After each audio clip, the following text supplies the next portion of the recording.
आज हम लोग बात करने वाले हैं हेड एंड नेक कैंसर्स के बारे में। हेड एंड नेक कैंसर मतलब मुंह का कैंसर या गले का कैंसर या टंग का कैंसर, जुबान का कैंसर। और इस चीज के बारे में ही बात करने के लिए आज हमारे साथ डॉक्टर रिदु शर्मा सर हैं। तो सर हमें बताएंगे आज हेड एंड नेक कैंसर्स के बारे में। नमस्कार सभी को। ठीक है, मैं doctor Ridu Kumar Sharma from Magadh cancer centre Patna. जैसा कि डॉक्टर साइका ने बताया कि हेड एंड नेक कैंसर, मुंह और गले का कैंसर हमारे स्टेट में, हमारे राज्य में बहुत कॉमन है। और इसका मेन कारण है कि तंबाकू और तंबाकू से रिलेटेड प्रोडक्ट्स का यूज जो है यहाँ बहुत ज्यादा होता है। तो अब सवाल है कि इसके क्या क्या मुख्य रिस्क फैक्टर्स हैं, और रिस्क फैक्टर जिसकी वजह से बीमारी होने के चांसेस बढ़ जाते हैं। तो उसमें मुख्य है तंबाकू या टोबैको रिलेटेड जो भी प्रोडक्ट्स हैं, चाहे वो स्मोकिंग फॉर्म में या नॉन स्मोकिंग फॉर्म में हम लोग यूज करते हैं, जैसे पान, गुटखा, खैनी, बीड़ी, सिगरेट, सबसे जो है कि बीमारी बढ़ती है। इसके अलावा बीटल नट चेवर या कोई भी ऐसा प्रोडक्ट जिससे कि जो है ओरल कैविटी में इरिटेशन हो या उसको डैमेज में करता है, तो उनको भी ये बीमारी होने के चांसेस बढ़ जाते हैं।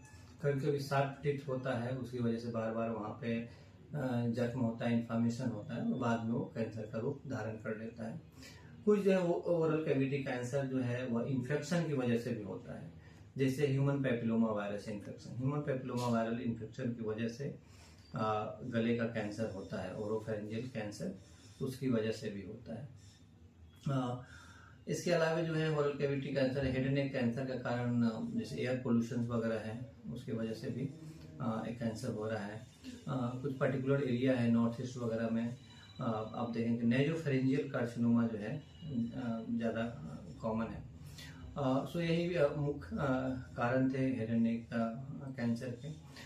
इसके अलावा एक और इम्पॉर्टेंट है कि इम्यूनो कॉम्प्रोमाइज स्टेट में जो पेशेंट लंबे समय से स्टेरॉइड वगैरह पर है, या HIV इन्फेक्शन है, या फिर किसी ऑर्गन ट्रांसप्लांट में जाते हैं, उनको जो है कि हेड एंड नेक कैंसर होने का रिस्क ज्यादा होता है because of immuno compromised states.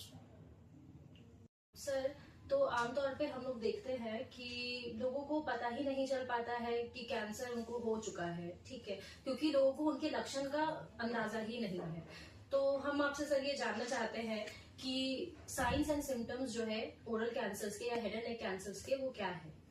Carcinoma, oral cavity या हेड एंड नेक कैंसर के जो मेन साइन सिम्टम्स है, दे आर नॉन स्पेसिफिक, लेकिन यदि किसी को नॉन हीलिंग अल्सर हो, ऐसा जो जख्म जो है जो कि हील नहीं हो रहा हो, मुंह में छाले पड़ जाते हैं और वो हील नहीं होता है, तो उसको हम लोग नॉन हीलिंग अल्सर कहते हैं। सो वह कैंसर का एक लक्षण हो सकता है। इसके अलावा पेशेंट को ट्रिचनस हो सकता है, मुंह खोलने में तकलीफ हो सकती है, या टंग प्रोट्रूजन जो है कि उसमें इम्पेयर्ड होता है, जीभ बाहर नहीं निकलता है, मसल इन्वॉल्वमेंट की वजह से पेन हो सकता है। एडवांस स्टेज में जो है गले में नोड हो सकता है, गले में जो है कि स्वेलिंग वगैरह हो सकता है, पेशेंट का वेट लॉस ऑफ एपेटाइट हो सकता है, वॉइस चेंज हो सकता है, जैसे कार्सिनोमा बेस ऑफ टंग में हॉट पोटैटो वॉइस होता है, नेजल ट्वैंग हो सकता है। सो एडवांस स्टेज में भी हो सकता है कि ब्लीडिंग हो सकता है, वहाँ से अल्सर से ब्लीडिंग वगैरह होता है। तो ये सब जो है कि मेन साइन सिम्टम्स हैं हेड एंड नेक कैंसर के। तो सर, हम आपसे ये जानना चाहेंगे कि हम इस बीमारी का डायग्नोसिस कैसे कर सकते हैं, इसको डायग्नोसिस को कंफर्म कैसे कर सकते हैं, और क्या क्या ग्रेडिंग होती है, जो स्टेजेस लोग आम भाषा में पूछते हैं, तो वो सर थोड़ा आप लोगों को समझाएंगे। जो भी पेशेंट साइन सिम्टम्स के साथ आ रहे हैं और वो सजेस्टिव है कि उनको कैंसर हो सकता है, तो उसके बाद जो है कि नेक्स्ट स्टेप आता है डायग्नोसिस या मैनेजमेंट में, कि उसको डायग्नोसिस को कैसे कंफर्म किया जाए। तो डायग्नोसिस कंफर्म करने के लिए हेड एंड नेक कैंसर में हम लोग सबसे पहले एक जांच होती है जिसको हम लोग बायोप्सी करते हैं, ठीक है, बायोप्सी किया जाता है। सो बायोप्सी से आपको पता चलेगा कि कैंसर है या नहीं है, पहला जो पॉइंट है। दूसरा होता है कि उसी से आपको जो है ग्रेड भी पता चलेगा, ठीक है। ग्रेड यदि लो ग्रेड है, इसका मतलब लेस इन्वेसिव बीमारी है, धीरे धीरे बढ़ने वाला है। यदि हाई ग्रेड है, इसका मतलब होता है कि काफी एग्रेसिव बीमारी है। तो एक तो ग्रेड पता चलेगा, हिस्टोलॉजी पता चल जाएगा। हेड एंड नेक कैंसर में मोस्ट कॉमन हिस्टोलॉजी जो है स्क्वामस सेल कार्सिनोमा है। हाँ, लेकिन कुछ पेशेंट को वहाँ पे ये भी हो सकता है कि गले में नोड के साथ आए हैं, लिम्फोमा भी हो सकता है। कुछ पेशेंट को सार्कोमा भी हो सकता है। तो ये अलग अलग हिस्टोलॉजिकल सब टाइप्स है जो कि पेशेंट को हो सकता है। सो डायग्नोसिस बायोप्सी से सब आपको अलग अलग इंफॉर्मेशन जो है कि मिलते हैं। अब नेक्स्ट स्टेप होता है स्टेजिंग वर्कअप का। स्टेजिंग का मतलब होता है कि बीमारी का एक्सटेंट जो है कि क्या है। इसका मतलब बीमारी शरीर में किस एक्सटेंट तक फैला हुआ है। सो स्टेजिंग के लिए हम लोग स्कैन करते हैं, या तो जो सीटी स्कैन किया जा सकता है, या फिर जो है कि हम लोग पेट सीटी के लिए जा सकते हैं, या कुछ कंडीशंस में हम लोग एमआरआई कर सकते हैं सॉफ्ट टिश्यू इन्वॉल्वमेंट के लिए, या फिर जो है कि आपका नर्व इन्वॉल्वमेंट के लिए। यदि ट्यूमर बेस ऑफ स्कल को इन्वॉल्व कर रहा हो तो ऐसे कंडीशन में एमआरआई वगैरह किया जा सकता है।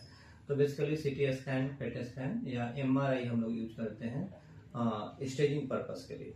और स्टेजिंग के बाद जो है कि नेक्स्ट स्टेप होता है, उसकी स्टेजिंग के ही बेसिस पे और हिस्टोलॉजी के बेसिस पे हम लोग उनका ट्रीटमेंट प्लान करते हैं। तो सर हम देखते हैं कि लोगों को ये ट्रीटमेंट करवाने में बहुत कठिनाई होती है। उनको पता ही नहीं चलता है कि हम कैसे इसको ठीक कर सकते हैं, या ज्यादातर लोगों में तो ये डर होता है कि ये ठीक ही नहीं हो सकता है। तो हम आपसे सर ये जानना चाहेंगे, हमारे दर्शक जानना चाहेंगे कि कैसे हम हेड एंड नेक कैंसर्स को ट्रीट कर सकते हैं और क्या क्या नई मोडालिटीज उसमें अवेलेबल है। जैसा कि हम लोगों ने डिस्कस किया कि सबसे पहले साइन सिम्टम्स, उसके बाद जो है कंफर्मेशन ऑफ डायग्नोसिस के लिए बायोप्सी होगी, और स्टेजिंग के लिए स्कैन जो है कि स्कैन वगैरह हम लोगों ने कर लिया, जैसे सीटी स्कैन या पेट स्कैन। अब स्टेजिंग के बाद नेक्स्ट जो होता है कि एक मल्टी डिसिप्लिनरी ट्यूमर बोर्ड में डिसाइड किया जाता है कि what kind of modality we will to treat the head and neck cancer. तो अब आता है कि लोकलाइज ट्यूमर है या मेटास्टेटिक ट्यूमर है। लोकलाइज्ड यदि ट्यूमर है, अर्ली स्टेज का ट्यूमर है, लाइक स्टेज 1 एंड 2, तो उस कंडीशन में हम लोग प्राइमरी मोडलिटी, जैसे यदि रिसेक्टेबल ट्यूमर है सो हम लोग सर्जरी के लिए जा सकते हैं। या कुछ ऐसा सबसाइट होता है हेड एंड नेक कैंसर में जहाँ की सर्जरी काफी डिफिकल्ट होता है या सर्जरी संभव नहीं होता है, तो ऐसे केस में हम लोग कीमो रेडिएशन देते हैं, जैसे ओरोफेरेंजियल कार्सिनोमा या नेजोफेरेंजियल कार्सिनोमा, जहाँ की सर्जरी नहीं होता है। हाँ, जो लोकली एडवांस है या बॉर्डर लाइन रिसेक्टेबल है तो उसमें फिर रोल होता है कि आप पहले न्यू एडजुवेंट कीमोथेरेपी दे सकते हो, उसे डाउन स्टेज कर सकते हो, और उसके बाद उनको सर्जरी या रेडिएशन के लिए प्लान किया जाता है। जो पेशेंट स्टेज 4 में आते हैं, मेटास्टेटिक डिजीज है, तो उस कंडीशन में मेन स्टेज ऑफ ट्रीटमेंट जो होता है सिस्टेमिक मोडलिटी होता है, जिसमें हम लोग कीमोथेरेपी, टारगेटेड थेरेपी या फिर इम्यूनोथेरेपी यूज कर सकते हैं, जो कि मेन ट्रीटमेंट मोडलिटीज है स्टेज 4 कार्सिनोमा के लिए।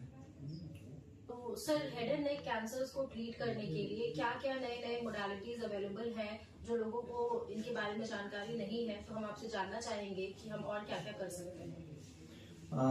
हेड एंड नेक कैंसर जो है कि काफी हेट्रोजेनस ग्रुप ऑफ कैंसर्स है। इसमें स्टेज अलग अलग हो सकते हैं या हिस्टोलॉजी भी अलग अलग हो सकती है। और हमारे स्टेट में खास करके आप देखेंगे बिहार में अधिकांश पेशेंट जो हैं वो एडवांस स्टेज में आते हैं, जिस कंडीशन में उनके लिए लोकल ट्रीटमेंट जैसे सर्जरी या रेडिएशन जो है कि वो फिजिबल नहीं होता है। तो ऐसे कंडीशन में जो है कि आपको सिस्टेमिक थेरापी, जिसमें कीमोथेरापी, टारगेटेड थेरापी या immunotherapy main stage of treatment होता है। तो अभी जो लेटेस्ट ट्रीटमेंट है हेड एंड नेक कैंसर का है, उसमें हम लोग इम्यूनोथेरापी कर रहे हैं। इम्यूनोथेरापी से इवन एडवांस स्टेज में भी देखा गया है कि या तो कुछ पेशेंट क्योर हुए हैं या उन पेशेंट का जो है कि लॉन्ग टर्म सर्वाइवल जो है हुआ है, मतलब उम्र काफी बढ़ी है, एज सर्वाइवल जो है कि काफी बढ़ा है, प्रोलॉन्ग हुआ है। इसके अलावा टारगेटेड थेरापी है, जैसे हम लोग EGFR मोनोक्लोनल एंटीबॉडीज यूज करते हैं, सेटोक्सिमैब वगैरह यूज करते हैं। इसके अलावा एक और मॉडलिटीज है जो कि हम लोग काफी यूज कर रहे हैं डे टू डे अपने प्रैक्टिस में, वह होता है मेट्रोनोमिक कीमोथेरापी, जिसमें पेशेंट को लो डोज में जो है कि कीमोथेरापी दिया जाता है। क्योंकि इम्यूनोथेरापी या कीमोथेरापी से होता है कि कॉस्टली भी है, एफोर्डेबिलिटी का भी इशू होता है। जो बहुत सारे जो पुअर पेशेंट हैं तो उनके लिए एक मेट्रोनोमिक कीमोथेरापी दिया जाता है, लो डोज ओरल कीमोथेरापी होता है जो कि टैबलेट फॉर्म में होता है, वो पेशेंट जो है कि वो घर पे भी ले सकते हैं और उनको जो है फ्रिक्वेंटली हॉस्पिटल भी नहीं आना पड़ता है ना। महीने 2 महीने पे हॉस्पिटल आते हैं, अपना दवा वगैरह लेते रहते हैं। दूसरा है कि काफ़ी जो है कि सस्ता दवा होती है, साइड इफ़ेक्ट्स जो है कि बहुत जो उसका कम है, तो ये सब एडवांटेज है और इससे क्वालिटी ऑफ लाइफ इम्प्रूव हुई है। लेकिन जो लेटेस्ट ट्रीटमेंट है अभी इम्यूनोथेरापी है। इम्यूनोथेरापी से बहुत सारे पेशेंट का बीमारी इवन एडवांस स्टेज में भी क्योर हुआ है। सो इम्यूनोथेरापी, कीमोथेरापी और टारगेटेड थेरापी, ये अलग अलग ट्रीटमेंट मॉडलिटीज है जो कि हम लोग देते हैं अपने कैंसर पेशेंट को, particularly head and neck cancer patient.